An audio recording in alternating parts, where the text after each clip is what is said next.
بسم اللہ الرحمن الرحیم۔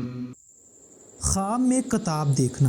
تو جیسا کہ اس خواب کو دیکھنے کی بہت سی صورتیں ہیں، خواب میں کتاب دیکھنا، کتاب کھلی ہوئی دیکھنا، کتاب پڑھنا، کتاب پڑھانا، کتاب خریدنا وغیرہ۔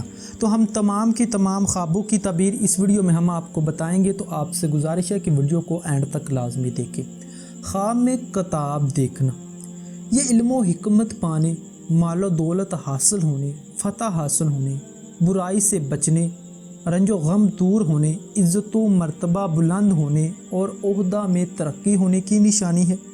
خواب میں کتاب کھلی ہوئی دیکھنا، یہ خیر و برکت پانے، شہرت حاصل ہونے، نیک نام ہونے، علم میں اضافہ ہونے، دولت حاصل ہونے، فلاح پانے اور نیکی حاصل ہونے کی نشانی ہے۔ خواب میں کتاب پڑھانا، یہ راہ ہدایت پانے، عقل مند ہونے، حکومت سے فائدہ حاصل ہونے، آرام و راحت پانے، مرتبہ میں اضافہ ہونے، بزرگی پانے، تنگ دستی دور ہونے، کاروبار میں اضافہ ہونے اور دولت مند ہونے کی نشانی ہے۔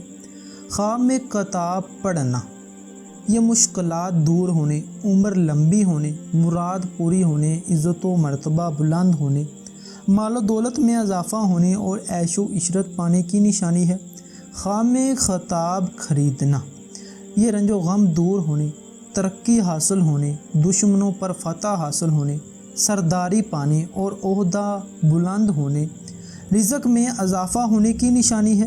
خواب میں کتاب بیچنا، یہ لوگوں کو نفع پہنچانے، فضول خرچی سے پرہیزگار ہونے، برائی سے بچنے اور مشہور ہونے کی نشانی ہے۔ خواب میں کتاب پانا، ملنا یا لینا، یہ حکومت سے فائدہ حاصل ہونے، مالدار ہونے، عزت و مرتبہ بلند ہونے، علم میں اضافہ ہونے کی نشانی ہے۔ خواب میں کتاب کسی کو دینا، یہ لوگوں کو ہدایت دینے، فکر و اندیشہ دور ہونے، نفع حاصل ہونے اور نیک نام ہونے کی نشانی ہے۔ خواب میں کتاب پھاڑنا، یہ رنج و غم پانے، بیمار ہونے اور تنگ دستی دور ہونے کی نشانی ہے۔ خواب میں کتاب سے نفرت کرنا، یہ پریشان ہونے، کاروبار میں کمی ہونے، عزت و مرتبہ سے گرنے کی نشانی ہے۔ خواب میں کتاب لکھنا، یہ عزت دار ہونے، مشکلات ختم ہونے، قرض سے شفا پانے اور عمر لمبی ہونے اور مال و دولت پانے کی نشانی ہے۔ خواب میں کتاب شائع کرنا، یہ فتح حاصل ہونے، دلی مراد پوری ہونے، مدد حاصل ہونے، رزق حلال پانے اور شہرت حاصل ہونے اور خیر و برکت پانے کی نشانی ہے۔ خواب میں کتاب ضائع کرنا، یا گم ہو جانا یا چوری ہونا، یہ مشکلات پانے، عزت و مرتبہ سے گرنے، بیمار ہونے، تنگ دست ہونے اور ذلیل و خوار ہونے کی نشانی ہے۔ امید کرتا ہوں کہ آپ کو ہماری آج کی ویڈیو اچھی لگی۔ اس کو لائک کریں، شیئر کریں اور ہمارے چینل کو ضرور سبسکرائب کریں۔ شکریہ۔